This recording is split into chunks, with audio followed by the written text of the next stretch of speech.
안녕하세요. 이번 시간에는 성경에 나와 있는 교회 세 번째 시간입니다. 물론 교회가 이제 여러 군데 사도 바울을 통해서 개척이 되었고 또 좋은 점들, 나쁜 점들 여러 교회 모델들이 있는데 오늘은 특별하게 빌립보 교회에 대해서 좀 나누려고 합니다. 먼저 말씀 한 구절 읽겠습니다. 빌립보서 4장 15절에서 17절입니다. 15절에서 17절입니다. 죄송해요. 빌립보서 4장 15절에서 17절. 15절부터 읽겠습니다. 빌립보 사람들아 너희도 알거니와 복음의 시초에 내가 마게도냐를 떠날 때에 주고받는 내 일에 참여한 교회가 너희 외에 아무도 없었느니라. 데살로니가에 있을 때에도 너희가 한 번뿐 아니라 두 번이나 나 있을 것을 보내었도다.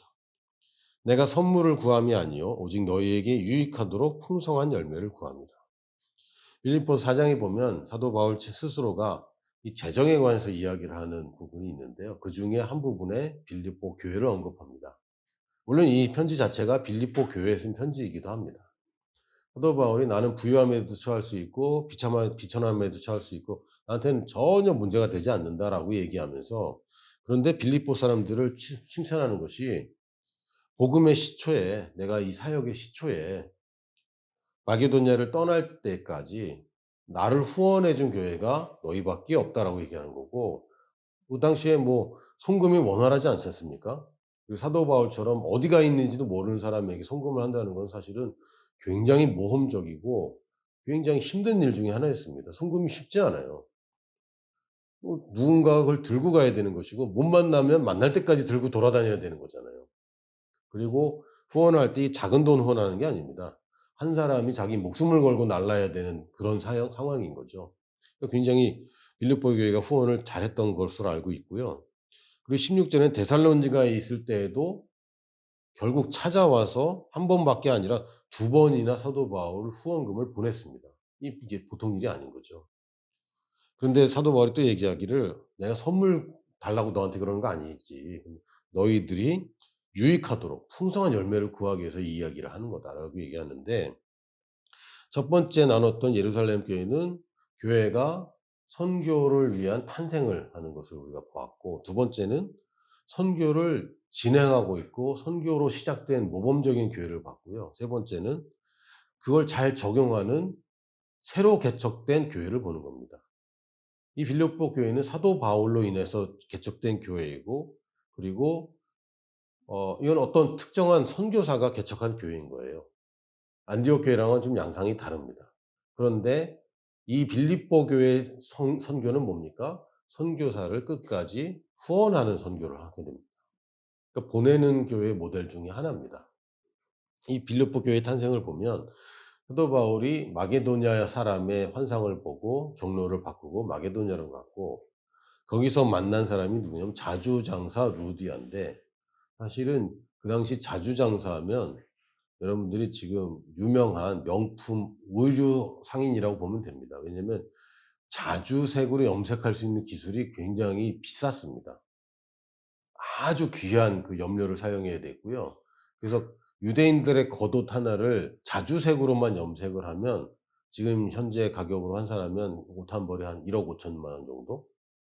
그 정도 되는, 그 보통 부자가 아니면 못 입는 옷들이 자주 염료로 인제 염색한 겁니다. 그러니까 자주장사 루디아나면은 사실은 그 뭐냐 럭셔리 마케팅, 럭셔리 사업하는 사람이에요. 그러니까 상위 1%만 보는 사람이기 때문에 이 사람이 장사를 하는 사람이라 자기 스스로 돈이 얼마나 많은지 모르지만 어쨌든 상류층 사람들과 어울릴 정도의 수준은 되는 사람입니다. 근데 사도 바울이 만약 루디아를 먼저 전도를 했고 루디아가 교회의 일원이 되었을 겁니다. 근데 한국말에는 그냥 사람이라고 표현이 되어 있지만 영어로는 그 막 맥기도니안 맨이라고 되어 있거든요. 남자라고 표현이 되는 거예요. 그러니까 그 영어는 남자냐 여자냐 구별이 확실하잖아요. 그 맨이라고 되어 있기 때문에 이 자주장사 루디아가 사실은 하나님이 붙이려고 했던 그 환상에 나온 그 사람은 아닙니다. 여자니까. 남녀 차별하는 게 아니라 꿈에 나타나는 사람이 남자니까. 근데 무슨 일이 벌어지냐면 감옥에 갇히게 되죠. 그리고 찬양하고 바울과 실라가 찬양하고 있을 때 지진이 일어나고 옥문이 열리고 바울은 그냥 안 도망가고 가만히 있을 때 간수가 와서 자살하려고 하다가 나중에는 결국은 생각해 보세요. 왜 자살하려고 하냐면 간수가 죄수를 놓치면 이 죄수들이 치러야 될 죄값을 자기와 자기 가족이 다 받아야 됩니다.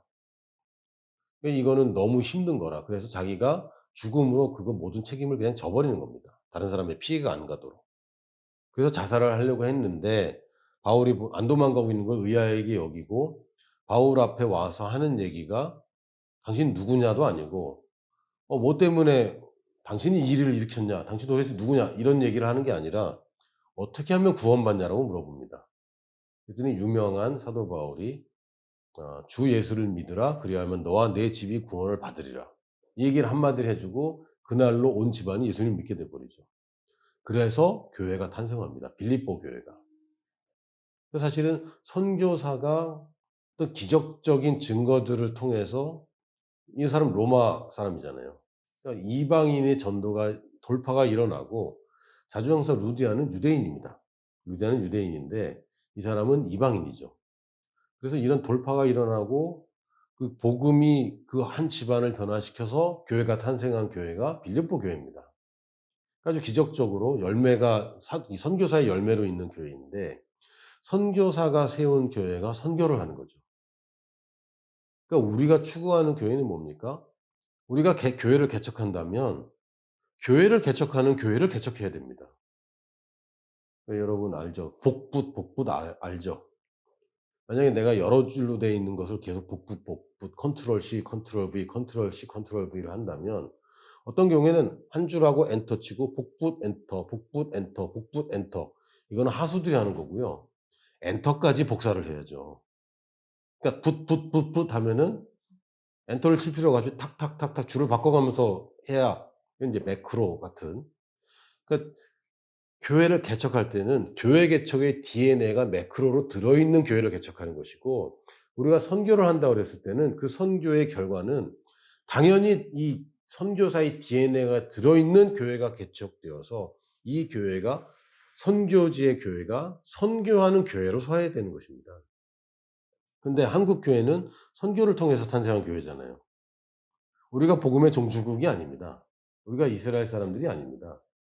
우리 한국 교회도 선교사로 인해서 탄생된 교회들이고 그런데 어느샌가 우리가 선교라는 DNA를 잃어버리고 있다면 이건 우리의 부르심을 잃어버린 것입니다.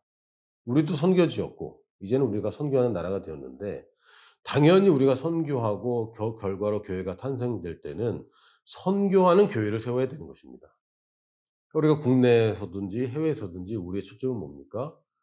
교회가 커지는 것, 우리의 커짐은 많아지는 것입니다. 우리가 사람이 많아지는 게 아니라 교회 수가 많아지는 거고요.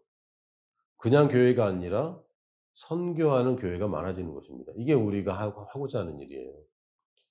그래서 빌립보 교회는 선교지에 세워진 그리고 사도가 많이 돌보지 못한 그냥 남겨두고 떠나간 그냥 교회였는데 이들이 할 수 있는 최선의 선교가 뭡니까? 선교사를 후원하는 것이었습니다. 그래서 끝까지 후원하고 한 번뿐만 아니라 지속적으로 선교하는 교회가 되었습니다. 그러니까 교회에서 우리가 성경에서 교회 모델을 찾아볼 때 선교를 빼놓으면 이 교회들을 우리가 설명할 방법이 없어요. 첫 번째 예루살렘 교회는 선교지에 있는 사람들이 와서 그것 때문에 개척된 교회. 만약에 이 오순절날 그 외국에 살던 유대인들이 모여 있지 않았다면 성령님이 와서 방언이 터진다는들 예루살렘 주민들이 그걸 듣고 미쳤다고만 그랬지 이게 증거라고 나타났겠습니까? 성령님의 증거가 누구를 위한 증거였습니까? 해외에서 모인 사람들을 위한 증거였습니다. 왜? 퍼져나가기 위해서. 안디옥 교회가 뭘 했습니까? 이 퍼져나간 사람들이 또 경계를 하나 더 넘었죠. 종족이라는 경계를. 그리고 선교사가 세운 교회가 선교하는 교회가 됐습니다.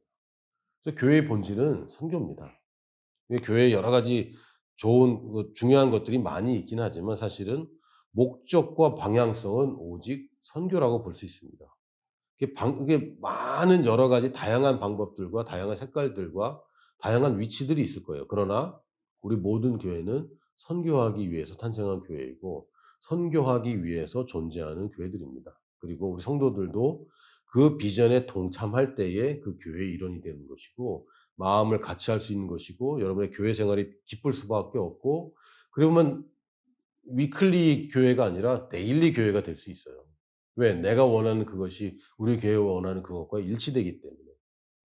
이런 교회 생활이 우리가 원하는 교회 생활입니다. 여러분들 이번 기회에 여러분들의 교회 생활을 한번 돌아보시고 내가 뭔가 잘못 알고 있는 것이 있다면 다시 성경으로 돌아가셔서 성경에서 말하고 있는 교회들을 한번 잘 묵상하시고 살펴보면 좋겠습니다. 다음 시간에 또 만나요.